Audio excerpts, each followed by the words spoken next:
ಶ್ರೀನಿವಾಸಪುರದಲ್ಲಿ ಸರ್ಕಾರದ 5 ಗ್ಯಾರಂಟಿಗಳನ್ನು ಸದ್ಬಳಕೆ ಮಾಡಿಕೊಳ್ಳಿ ಎಂದು ಜೆಡಿಎಸ್ ಶಾಸಕ ಜಿಕೆ ವೆಂಕಟಶಿವಾರೆಡ್ಡಿ ಹೇಳಿದರು. ಕೋಲಾರ ಜಿಲ್ಲೆಯ ಶ್ರೀನಿವಾಸಪುರ ತಾಲೂಕಿನ ಗೊರವಿಮಾಕಲಹಳ್ಳಿ ಗ್ರಾಮದಲ್ಲಿ ಸರ್ಕಾರದ 5 ಯೋಜನೆಗಳ ಗ್ಯಾರಂಟಿ ಫಲಾನುಭವಿಗಳ ಹೋಬಳಿ ಮಟ್ಟದ ಸಮಾವೇಶದಲ್ಲಿ ಮಾತನಾಡಿದ ಅವರು, ನಿಮ್ಮ ಅಭಿವೃದ್ಧಿಗೆ ಈ 5 ಯೋಜನೆಗಳು ತುಂಬಾ ಅಗತ್ಯವಾಗಿದ್ದು ಸದ್ಬಳಕೆ ಮಾಡಿಕೊಳ್ಳಿ. ಅರ್ಹ ಫಲಾನುಭವಿಗಳಿಗೆ ಸರ್ಕಾರದ ಎಲ್ಲಾ ಯೋಜನೆಗಳು ತಲುಪಬೇಕು. ಒಂದು ವೇಳೆ ಯೋಜನೆಗಳು ತಲುಪದೇ ಇದ್ದಲ್ಲಿ ಕೂಡಲೇ ನನ್ನನ್ನು ಅಥವಾ ಅಧಿಕಾರಿಗಳನ್ನು ಭೇಟಿ ಮಾಡಿ. ನಿಮ್ಮ ಸೇವಕನಾಗಿ ಕೆಲಸ ಮಾಡಲು ಸದಾ ನಾನು ಸಿದ್ದನಿದ್ದೇನೆ.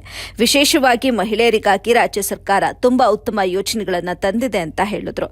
ಇನ್ನು ಇದೇ ವೇಳೆ ಕೃಷಿ ಇಲಾಖೆಯಿಂದ ಫಲಾನುಭವಿಗಳಿಗೆ ಯಂತ್ರೋಪಕರಣಗಳನ್ನು ವಿತರಣೆ ಮಾಡಿದರು. ರೇಷ್ಮೆ ಇಲಾಖೆಯಿಂದ ರೇಷ್ಮೆ ಶೆಡ್ ನಿರ್ಮಾಣ ಮಾಡುವ ರೈತರಿಗೆ ಸಹಾಯಧನದ ಚೆಕ್ ಅನ್ನು ವಿತರಿಸಿದರು. ವರದಿ ರಫೀವುಲ್ಲಾ, ಎಬಿ ನ್ಯೂಸ್, ಶ್ರೀನಿವಾಸಪುರ.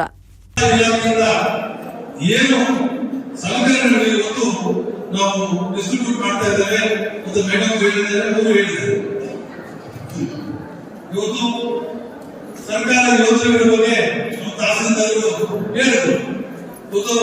ಗೃಹ ಜ್ಯೋತಿ ಮತ್ತೆ ಗೃಹಲಕ್ಷ್ಮಿ, ಅನ್ನಭಾಗ್ಯ, ಶಕ್ತಿ ಯೋಜನೆ ಎಲ್ಲ ಕಾರ್ಯಕ್ರಮಗಳನ್ನು ಇವತ್ತು ತಾವೆಲ್ಲ ಅಕ್ಕಿ ಎಲ್ಲ ಸೇರ್ತಾ ಇರೋದು ಕಾಣಿಸುತ್ತೆ. ಯಾರು ಈ ಭಾಗ್ಯಗಳು ಸಿಗುತ್ತಾ ಇಲ್ವೋ ಅವರೆಲ್ಲರೂ ಕೂಡ ನಮಗೆ ತಿಳಿಸಬಹುದು.